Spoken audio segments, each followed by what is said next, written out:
السلام علیکم ملګرو څوک چې د سهار لمونځ وکړي نو د هغه سره به ټوله ورځ څه کېږي راځئ یو ډېر زبردست بیان دی د مولانا صاحب نه واورئ چې ته د سهار لمونځ وکړې نو ستاسو به ټوله ورځ څه کېږي او دا بیان د نور ملګرو سره ثواب په نیت باندې ضرور شیر کړئ راځئ ځو بیان د سره شریک کومه دا تاسو هم واورئ زه یې هم اورم او بیا درته د خپلې هم یو څو خبرې کوم ویډیو د ثواب په نیت ضرور شیر کړئ چې د سهار لمونځ وکړلو سهار لمونځ چې کوم دی که نه دا ډېر اهم دی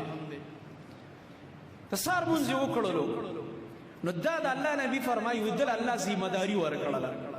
چې دا زما مؤمن بنده دی د مال جان عزت ته به نقصان نه ورکړي رسول الله صلی الله علیه وسلم فرمایي که دله چا نقصان ورکړو هغه مسلمان چې د سهار لمونځ کوي او یو کس راولګېدو ده ته نقصان ورکړو د قیامت په ورځ به الله رب العالمین د دغه نقصان والا نه چا چې نقصان ورکړی دنه به الله له دې خپلې ذمې تپوس وکړي الله به دې تپوس وکړي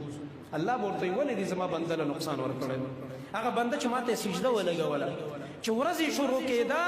د ده د ورځې آغاز زما د عبادت او زما د بندګۍ نه وشو ده د فجر مونځ وکړلو دا مونځ والا ته تا ولې نقصان ورکړ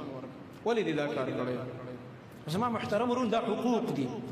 د دې حقوق رعایت او د دې حقوق لحاظ من تاسو له پکار دی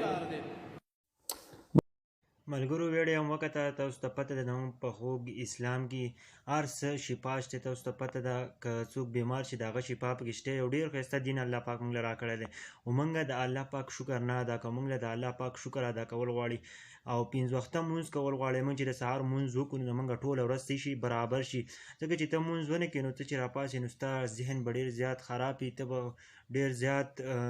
ذهني به منټلي به ته ډېر زیات خراب وي نو موږ ټول له پکار ده چې خپل لمونځ کوو او د نورو د غیبتونه ځان وساتو نو دا یو څو ورځې ژوند دی د هېڅ پته نه لګي زمونږ د اسلام مطابق دا ژوند تېر کوئ ژوند او د مرګ هېڅ پته نه لګي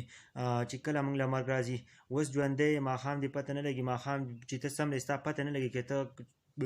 کېدای چې ستا سترګې په قبر کې کولاو شي نو موږ له ټولو له پکار دي چې موږ د خپل دین اسلام هغه ډېر زیات خیال وساتو د هغه مطابق خپل ژوند تېر کړو ځکه چې د مرګ او د ژوند هېڅ پته نه لګي زموږ چې